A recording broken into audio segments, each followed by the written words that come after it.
जीवन में अच्छे और बुरे के बीच, सही और गलत के बीच डिसीजन ले पाना बहुत ज्यादा आसान होता है। हम बड़ी आसानी से चूज कर सकते हैं कि यार हमें क्या करना चाहिए, क्योंकि हमें पता होता है कि सही क्या है, गलत क्या है। लेकिन इंसान सबसे ज्यादा परेशानी में तब फंसता है जब उसे किन्हीं दो बुराइयों में से किसी एक बुराई को मोल लेना पड़ता है और फिर उसे समझ नहीं आता यार कि कौन से चीज पे डिसीजन लूं, क्या चूज करूं।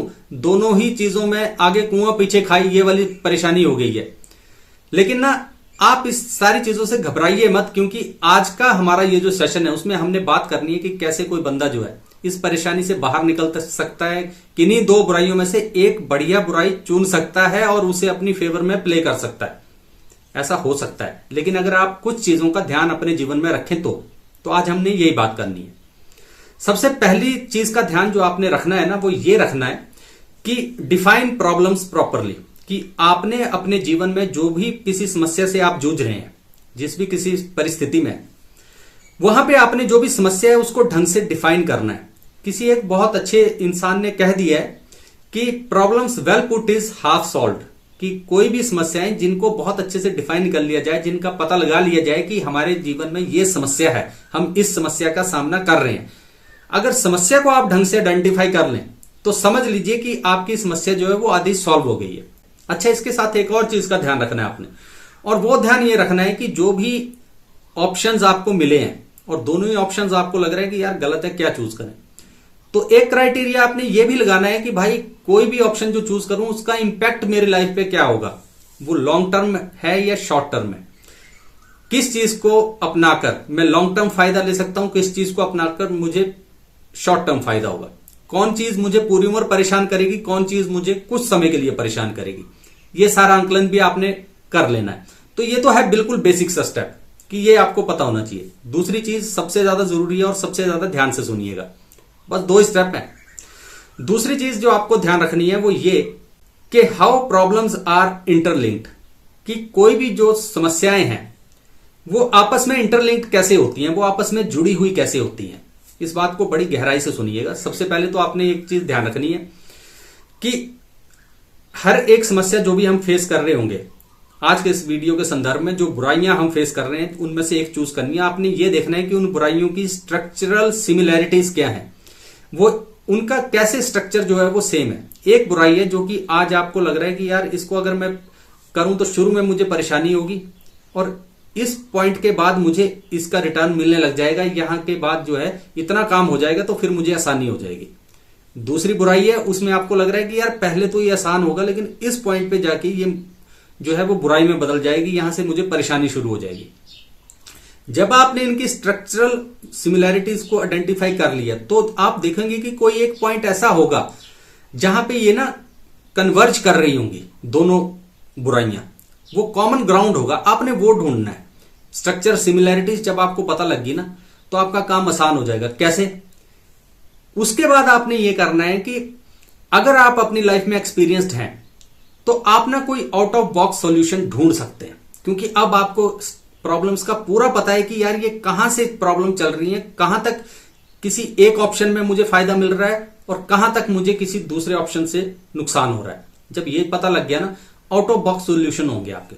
और आउट ऑफ बॉक्स सॉल्यूशन कोई इंसान कर पाए उसके लिए बहुत ज्यादा जरूरी होता है कि वो अपनी लाइफ का जो किसी और जगह उसने कोई सॉल्यूशन किया हुआ है अपनी लाइफ का, ठीक है, किसी समस्या को सुलझाया हुआ है उसने अपनी लाइफ के किसी दूसरे एस्पेक्ट में, उसको वो इस एस्पेक्ट में जो है वो उस सॉल्यूशन को लगा सकता है, तो वो आउट ऑफ बॉक्स सॉल्यूशन बना सकता है। वो 2 बुराइयों में से एक बुराई को चूज ढंग से कर सकता है कि नहीं ये सॉल्व हो सकती है। जहां पे दूसरे लोग बोलेंगे कि सर ये सॉल्व नहीं होगा, अब नहीं हो सकता, उसको लगेगा नहीं हो सकता है, क्योंकि वो अपनी लर्निंग्स जो हैं जो उसने कहीं और की हुई हैं उनको उन लर्निंग्स को अप्लाई कर सकता है इस केस में भी।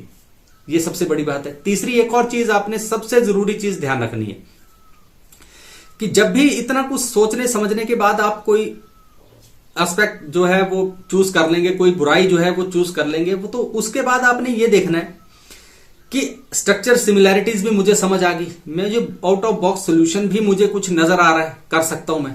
उसके बाद आपने ये देखना है कि अगर मैं एक बुराई चूज कर लेता हूं तो मुझे और एडिशनल क्या काम और करने पड़ेंगे जो इस बुराई को अच्छाई में बदल दें। तो जो भी कोई ऐसा बड़ा क्रिएटिव सा आदमी होगा ना, जो दो रॉन्ग में से कोई एक चूज कर लेगा, तो वो ये आइडेंटिफाई करेगा कि पहले मुझे ये काम करने हैं और ये डिसीजन मैं लूंगा, ये काम करूंगा, फिर ये जो अलग काम करूंगा मैं, वो मेरे इस डिसीजन को एड करेंगे, हेल्प करेंगे, ताकि ये काम जो मैं करूंगा वो और ठीक हो जाएगा। इतनी गहरी सोच, ये सारा प्रोसेस जो है ना वो बहुत कॉम्प्लेक्स होता है, और कॉम्प्लेक्सिटी हैंडल करना हर एक बंदे के बस की बात होती नहीं है। आप कुछ नया हाइब्रिड सॉल्यूशन बना दोगे, पता नहीं आप कितनी चीजों को लोगे, 3 4 5 चीजों को लोगे, उनको मिलाओगे और एक नया सॉल्यूशन बन जाएगा जो किसी को पता नहीं होगा, तो आपकी समस्या जो वो हल हो जाएगी। आप जो बुराई समझ रहे थे कि आप दो बुराइयों में से दोनों में नुकसान है, क्या चूज करूं, आप ऐसा सॉल्यूशन बना पाएंगे कि उन दोनों पता नहीं कितने और रिजल्ट्स को मिला के कुछ ऐसा बना दोगे आपकी, वो आपकी फेवर में प्ले करना शुरू कर देगा। वो एक बुराई जो है वो अच्छे से आप चूज कर भी पाओगे, उसको ढंग से अपनी फेवर के लिए उसका अच्छा रिजल्ट ले पाओगे आप कुल मिला के। बड़ा कॉम्प्लेक्स है, देखिए मुझे बताने में बड़ी समस्या हो रही है, लेकिन ये एक्चुअल में इतना ही कॉम्प्लेक्स होता है। लेकिन हो सकता है दो बुराइयों में से कोई एक बुराई आप ढंग से चूज कर सकते हो और उसको अपनी फेवर में प्ले करवा सकते हो, अगर आप में काबिलियत हो तो। और देखिए जीवन में अक्सर हम फंसते ही वहां पे हैं जहां पे हमें दो बुराइयों में से कोई एक बुराई जो है वो चूज करनी पड़ती है। लेकिन जो भी बड़े बड़े काम जीवन में होते हैं, दुनिया में होते हैं, वो ऐसे ही होते हैं, उनको दो बुराइयों में से कोई एक बुराई चूज करनी पड़ती है इंसान को। लेकिन आप उसको जितनी एफिशिएंटली, जितनी बढ़िया तरीके से समस्या को समझ लेंगे, उनकी स्ट्रक्चर सिमिलैरिटीज को समझ लेंगे, कोई out of box hybrid solution बना लेंगे, कुछ और काम करने के लिए तैयार रहेंगे, कुछ और अलग मेहनत काम करने के लिए तैयार रहेंगे कि आपके डिसीजन को वो मेहनत एड करे, हेल्प करे, तो आप जो अपने ऑब्जेक्टिव्स हैं उनको हासिल कर सकते हो। ये इतना आसान है और ये हो सकता है। तो उम्मीद है कि मैं शायद आपको आज के इस एपिसोड में जो चीज समझाना चाह रहा था वो समझा पाया होगा, क्योंकि बहुत कॉम्प्लेक्स है ये। लेकिन चलिए फिर कभी किसी और खोज पे चलेंगे, तब तक अपना ख्याल रखिए। नमस्कार।